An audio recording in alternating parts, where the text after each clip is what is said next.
Welcome to Content with Character, the weekly podcast that'll give you the momentum you need to create content with more ease, clarity, and laughter. I'm your host, content copywriter Emily Aborn, and I'm all about unconventional marketing approaches.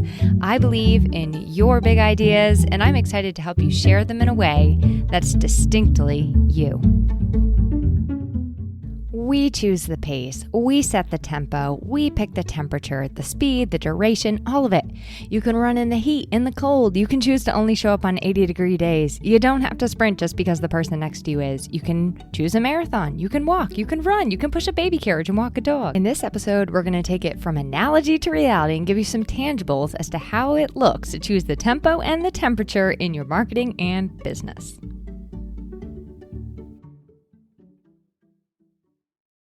Hello, welcome back. I'm not going to say it. No, I'm not going to say it. Okay, I'm just going to say it. I can't believe we're already through the first month of 2024. Wow. Actually, just kidding. Full disclosure, I got a major head start on recording these episodes, and so I'm actually recording this at the end of December. So in the future, I'm already almost through the first month of 2024, or I guess in the present, but in the present now, the real present, it's still 2023. Anyway, let's not delve too deep into the world of the time-space continuum and the unified fabric of all time, past, present, and future. Let's get into today's topic. Allow me to orient you on what we're going to discuss today and also briefly give you the dish on who I am and what business I have, even being here on a podcast about marketing and visibility.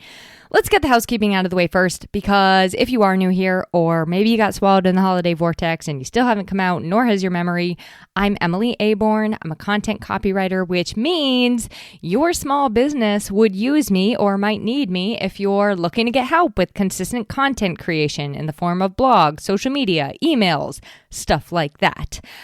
Maybe you're getting ready to up-level with a new website and you need the copy infused with personality and solid SEO to go with the website.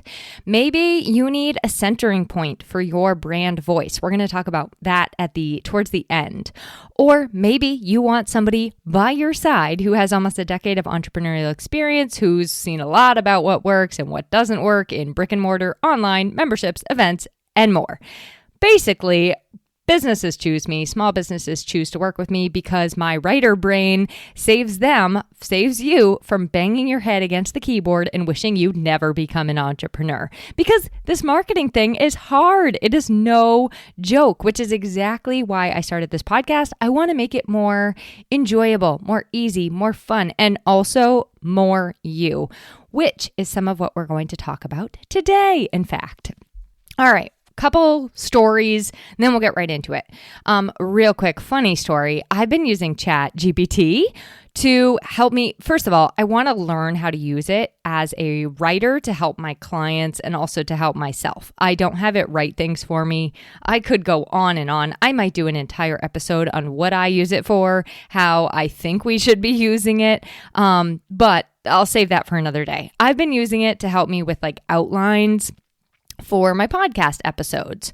So if you have been noticing that the episodes are getting more organized, and they're laid out in a really solid way more than ever before, I guess I have to give Chat GPT a big thanks for helping to keep me on track. I mean, I do still digress. Let's not lie here, but more on track. Thank you, Chat GPT.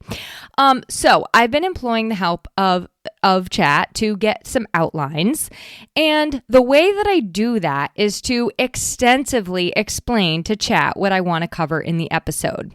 I'll say, here's the story I want to include. Here's the main takeaways I want to get, and some ideas I already have that I want to be sure that we include in the episode. Then I get an outline. And in the case of this episode, for example, it gave me 6 main points. So 6, I'll call them pillars, with bullet points underneath. So then I can take that outline and I can get to work Emilyizing it, first of all, filling it in more, finding relevant links and information, maybe deleting irrelevant points that I'm not going to use, which I did. And actually, I took out 3 of those. So why am I telling you this story about ChatGPT? First of all, a couple of reasons. Chat is a helpful tool. And like I said, I'm trying to learn to use to make it help to have it work for me in organizing some of the creative all over the place that can happen inside my brain. Sometimes I get an idea and I really struggle to make it like concrete and explain it clearly. So it can help me to outline that big idea. And then I can kind of say, all right, now I can add in the details and explain it clearly. Secondly, I share it to say that I want to remind us there is no way. Well, first of all, from my perspective, there's no way in Sam hell that I just turn on my microphone and start word for word saying what Chat GPT gave me. First of all, you would know 100% that it was not me because it doesn't sound like me. Actually, I even asked ChatGPT to write something once in my voice and it failed. I sounded like Pollyanna on a unicorn ride. And secondly, it was not very robust. It was not very thorough. I like to add in my own thoughts, my own opinions, my own ideas, my own spins, my own stories to it. Or else, in my opinion, what is the point? So I kind of wanted to share how I even use it as a writer, as a content creator, because I really want to remind us, for the love of all things, do not copy and paste something from chat and just use it right into your content. My client showed me something the other day. She had an email that she had an AI bot write. And I was like, you know what? It's fine, but it really is seriously lacking and deficient in you. Like, I feel nothing when I read this. So she went back, redid it in her own, like with her own vibe and words to it. And it was like night and day. Like, I felt such a warmth in reading her second go at it. So lastly, I found actually Chat's reply to my podcast idea quite funny. And I wanted to share it with you. So I had 3 reasons for telling you this chat story. This is the third.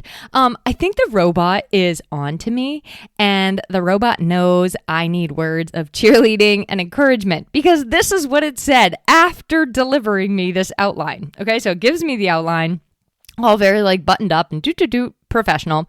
And then it says, Emily, if you need, well, it doesn't say Emily, but I'm just going to pretend that it knows my name. If you need anything else or want to bounce more ideas around, feel free to ask.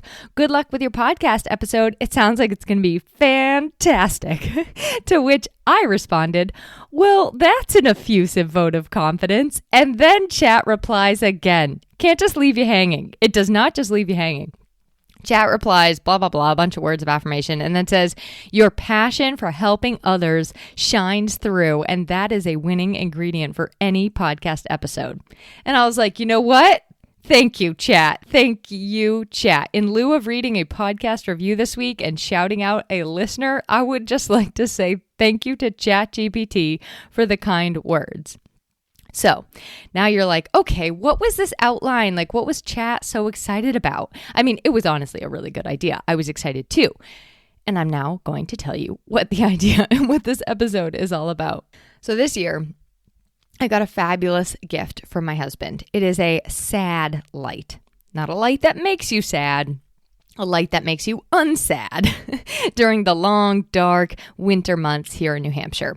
These typically start in November and realistically are not over until, in my world, the way I like the weather to be, it's like April and sometimes, honestly, even into May. Now, despite gifts not being either my husband nor my primary love language, as I shared with you in a recent episode, my husband and I do enjoy quality time, acts of service, and here's what I think about gifts. Some gifts can actually check those boxes by way of being really well thought out or helping you out in life. And I gotta say, my husband is an exceptional gift giver, and he crushed it in the gift department this year. So I can't choose a favorite, but the light's on right now. It's right up there. You can hear that I'm not sad. The light is right up there as one of my top gifts of all time ever. So to describe this light, this sad light, SAD stands for seasonal affective disorder, which, by the way, I don't think that I have, but I think pretty much probably everyone in New England has, because we don't get a lot of vitamin D. So to describe this light, it is shaped like a full moon. And it comes with a little remote that lets you choose warm light, natural light, daylight. Now, all of these are basically variations of warm to cool light. And currently I have it set on warm because I just absolutely love the warm light. You can also set the brightness and you can choose the duration. So it goes anywhere from 10 to 90 minutes. 90 minutes, of course, is apparently this company's idea of the happiness cap. But I love the light and so far so good. I mean, listen to me. I'm having a summertime in my brain over here right now. But the light gave me a great idea for this episode.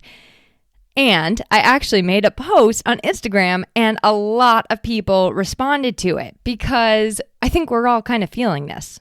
So the day after Christmas, I decided I was going to get a little work done. So I sat it down at my desk. I set out to do a few little things, right?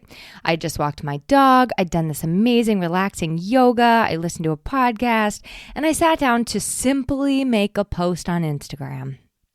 Well, when I did, my entire to-do list log jammed my brain and pummeled me with overwhelm. I felt like I was asking myself to go from 0, thinking about and doing very little for my business, to about 60 in 1 second. And I noticed the feeling. It was kind of an awful feeling. And what I noticed followed that was thoughts of panic, thoughts of judgment. I felt like, oh my gosh, I'm losing steam. Something's wrong with me. Everyone else is still going. They're still marketing. They're still showing up. They're still selling. They're still producing. The world is whizzing full speed ahead. And here I am, I feel like I'm just approaching the starting line and I'm tired and I'm confused about what time the race starts. And I'm but I'm here.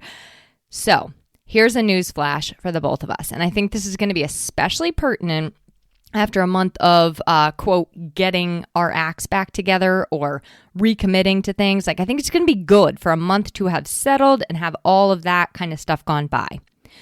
We still get to choose the pace. We set the tempo. We pick the temperature, the speed, the duration, all of it. You can choose to run in the heat. You can choose to run in the cold. You can only show up on 80-degree days if that's your style. You don't have to sprint just because the person next to you is sprinting. You can choose the marathon. You can walk. You can run. You can push a baby carriage and walk a dog. So in this little episode, I want to take it from analogy to reality and give you some tangibles as what that looks like when you actively, mindfully choose the temperature and also the tempo and also the duration in your marketing and business. Because the reality is that the entrepreneurial space, the entire business world, really, it's very, very fast paced. And actually the world at large, okay, is really, really fast paced. And I don't think that that's going to go anywhere or going to change unless we have another pandemic or a global event in which I still don't actually really think it changed. It just kind of shifted. Now, some people really thrive at this pace. It was built for them. They were built for it. They seemingly go with the energy and the vigor of gods and barely stop to take water breaks. Some of those people also burn out. However, some are actually successful and stay in the race a very, very long time. So it really depends on who you are, what temperature and internal pace you like to maintain, what's kind of like your set point, right? And then what's just a little bit out of your comfort zone, what your personal ebbs and flows are. There's a lot that goes into it. But if I personally sit back and consider for myself the risks of going too fast in my business and my marketing, and sometimes for me that also has a social element of it too, like too much networking kind of stuff, it looks a little something like this. I suddenly have the urge to cancel every single thing I've said yes to, and I do mean everything. I feel overwhelmed, which is a very uncomfortable feeling. I really would not recommend. I struggle to stay inconsistent over the long term. So if I've committed to something, I don't want to commit to it long term. I also notice that I'm sacrificing quality. So quality kind of goes a little bit by the wayside if I have too much on my plate. And also, and I'm very strict about this in how I manage my clients and what projects I take on when. If you are going faster than you can also sacrifice those client relationships and also subcontractor relationships too. If you're just the whirling dervish, you can burn a lot of subcontractor bridges as well. The list goes on, but those are sort of the yellow flags letting me know, and maybe you as well, that you might need to reevaluate the pace a little bit. So I thought it would be good, as we've had a little bit, we've had a month of this year under our belt. We have a month of this year under our belt. We've got to try all the new things, establish all the new habits, join things, probably quit things already, commit to all the things. But now we can take a step back. We can take a second and say, you know what? I actually don't need a new year to reset. I don't need a new year to reset the temperature, the tempo, the intensity, the duration. I get to do that right here and now. I get to do that every single day. And I want to talk about what that looks like from a marketing and content perspective. And I want to encourage you that if anything needs adjusting, you don't need to wait until next year. You don't need to wait until the start of a new month. You don't need to wait till your birthday. You can do it right here and right now. Because any time in the journey, you don't need to subscribe to anyone else's pace, anyone else's temperature, anyone else's duration but your own. And I fully believe that. So let me make this a little more practical for you. I'm going to give you examples of temperature, tempo, and also duration, and then talk about how that kind of relates to your business. So let's start with temperature. In my opinion, temperature is kind of like the tone or the vibe, like how you engage and come across in your content and marketing. Maybe even a little bit of what you're actually focusing on, whether you internally are feeling hot or cold about something. So let's talk about this thermostat in our business and our marketing, because in my opinion, you actually have to start here. This is sort of where you are as a business owner, what vibe you want to give off, and how you will engage and communicate with your ideal clients and customers. To me, temperature is the tone, the voice, the essence of our brand. What people see when they come to visit your website or get together with you in a networking event or see in your emails. Are you coming in hot, or are you giving them a soothing, warm, but not stifling bear hug? Or are you maybe kind of playing it cool with them? So what is your temperature? Now, at our house, we have the Nest thermostats. Now, primarily, we do heat with our wood stoves, so these are rarely used, although I do think that my husband likes to log in and spy on how many logs I put in the fire. And I think he's like, oh my God, she has the house cranked to 90 degrees in mid-January. But we don't really use the thermostats too much because we have the wood stove. But with the Nest thermostats, they have a little app on your phone, and you can actually turn up the heat so that it's nice and toasty when you get home. Or if your house sitter is single-handedly costing you the entire month's worth of electricity in one day, you can turn that thermostat right on down, okay? Well, in your business, no one has that app except you. Nobody gets to choose the temperature that you want to set except you. You are the one who chooses, this is how I want to show up. This is how I want to come across. And what you're actually focusing on may play a role in that, like whether or not you feel really passionate, aka hot, or really blah, aka cold about something. So I want to ask you that question and just sit with it and reflect on it. What temperature do you want to be? What temperature do you want others to feel? I will say mine. I will just be honest and share mine. I think that my preference for 80 degrees and 90 degrees in my living room would make a lot of people feel overwhelmed. I save that for once you've gotten to know me. But I start out with sort of a cooler, calmer, slightly sarcastic temperature. I'd say it's about 68 degrees. So it's just hot enough to keep you warm if you're here for the freebies and just the fun, but it's also cool enough to make you curious about working with me. And then we crank up the heat. Now, in my tone, I'm sort of the same way. I am very warm and friendly, but I'm also not that syrupy sweet. I'm kind, but I also set firm boundaries for myself. I have systems and processes to beat the band. So I'm sort of somewhere, I'm about 68 degrees. Now, consider your own temperature. What do you think it is in your business? I mean, it's a fun little mental experiment, right? And then let me ask you this. What maybe do you want it to be? What do you want people to feel when they encounter you and your business and your brand? So that's your first question. And then let's get into tempo, which for the purposes of this episode, I'm going to kind of also use this interchangeably with intensity. Now, intensity or tempo in your business, that has to do with I think the quantity, how hard you're pushing. So this might translate to how much you do, what you actually commit to, what's on your calendar, how many clients you choose to take on at once, and the goals you've actually set for yourself. Now, again, you dance to the beat of your own drum, so you get to pick the tempo, but it also has something to do with your goals, and that might have something to say about how fast you need to be going. What your family needs to live every month, the savings goals you have, the things you have to pay off, that's also going to play a role too in how your tempo is, what your goals look like. So let's just use a big example here. Let's say you set a goal for a 200K year. Okay, so if that's your goal, your tempo, your actual pace, your intensity, your speed, it's going to probably be a little bit of a faster clip than somebody whose goal is, let's say, 50,000 a year. You may also have more commitments and things on your plate. You may have a team to manage. You may work with more clients. You may take on more projects. You have to do more marketing and be in more places and be a little bit more go, go, go, go, go. You may also experience that having a goal like that actually does not feel like a fast pace for you because that solid team around you is helping you to achieve it.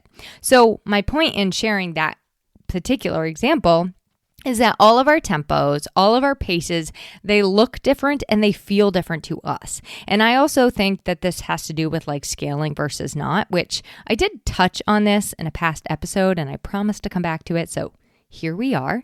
But scaling kind of goes with that too. It's only up to you if you want to scale. And scaling may affect your tempo one way or the other. So you have to think about that when you make that decision for yourself. And you don't have to make the decision now, which we will get into in duration.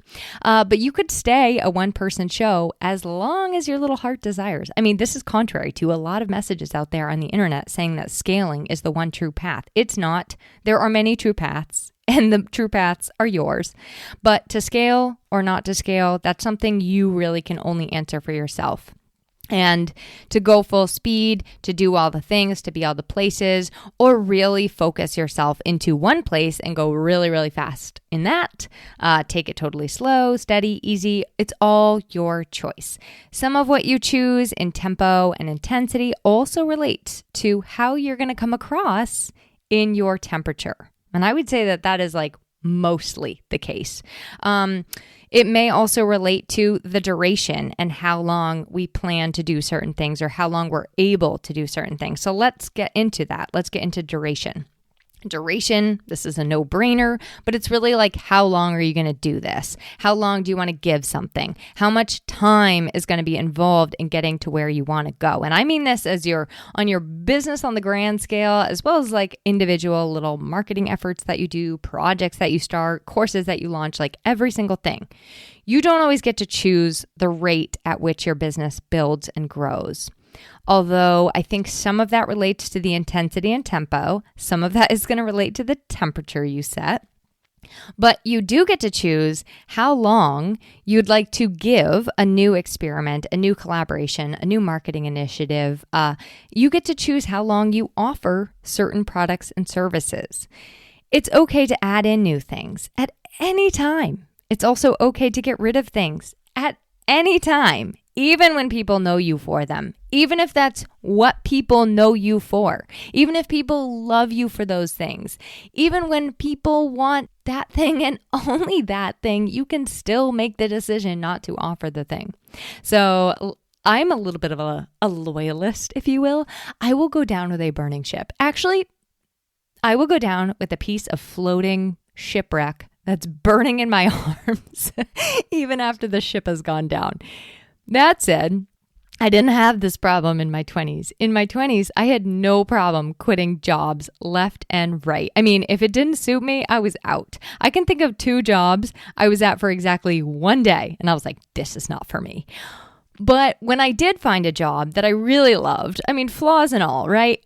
When I did find a job I really loved, I was all in. I was a star employee. Most people wanted to make me the owner of their business if they could.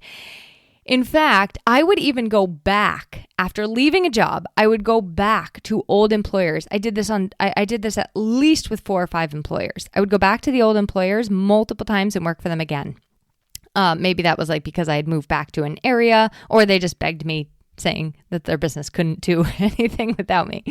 Well, when my husband and I opened a business together in 2014, I thought for sure this was going to be the end of working for anybody else ever again. And more importantly, because so far it has been the end of working for anybody else. But more importantly, I thought it was like the last stop on the job train. So we opened a local sleep boutique, a mattress store, if you want to use layman's terms. And I thought that for sure that store was where I would be until I was 70 years old. I thought I would have employees, but I had no intention of starting and ever stopping that store. So imagine my surprise when in 2018, we made the really difficult decision of pivoting. And at that time, I woke up to the fact that, oh my gosh, I really didn't want this to be the lifelong plan in the first place. Like neither of us did. It wasn't what we thought it was going to be. Neither of us really ended up enjoying it that much. So you know what we did? We gave ourselves permission to change our duration. We turned that little timer from 40 years to 4.5 years, and we closed our doors and changed direction. Now, I can honestly say from my heart and toes that if I could do what I am doing right now until I am 70, and my husband and I talk about this all the time, I think I would be 100% happy with that decision. Some of that also comes with a desire that I also want to stay as a solopreneur. I don't really have any desire to scale, to have a team. It's something that I'm really, really excited to be doing by myself. And I also could iterate it in so many ways so that it's always adapting, always growing. I could keep doing this, some iteration of exactly what I'm doing right now forever. Second example, and so those were just kind of 2 examples of what duration looks like, but also giving yourself that permission to let something go. Even if you think you were going to be doing it for the next 40 years, you can still let it go. Second example is a little more recent. I had a community called the She Built This community. Now, I started this actually kind of when our store closed in 2018, sort of around the same time. And I didn't even think of a duration when it came to She Built This. I wasn't really intentional from the get-go about my hopes and dreams with it, or really clear on what I was doing with it in the first place. I just sort of started something, let it evolve, let it ebb and flow, and do its thing. Now, I spent the better part of 5 years trying a lot of different things and trying to make it work for me and also the community for, like I said, 5 years. And then finally, I sort of saw the writing on the wall. I was like, oh, this is what I have to do to make it long term. And for me, it wasn't what I wanted. So that was the decision I had to make. And I had to make a very challenging decision to let that go. And you have to look at that no matter what it is that you're kind of evaluating. Sometimes the duration required for something doesn't match up to what you want. It doesn't match up to what you need or desire for your own life to look like. And that's okay. You get to choose how long you want to try and give something to blossom and grow. You get to choose if the duration it actually is going to need will work for you. And I would say that this extends to way bigger than just business. It goes to friendships, relationships, communities you're a part of, and then specifically about your business, like products, services, the podcast you just started, your newsletter, social media marketing, your business, everything. You get to say enough is enough anytime, and you don't need a new year to do it. And if that is a bit of a dismal prospect and you have no desire to burn anything down, more power to you. But I actually think that having that option personally provides me with a huge sense of relief, especially if you are a hanger-oner like myself and you have a hard time tapping out and drawing a line in the sand. A lot of what we're doing as business owners, especially probably if you're listening to this podcast, a lot of what we're doing is a long-term game. It takes a long time to get to where we want to go. It takes a lot of consistency to get to where we want to go.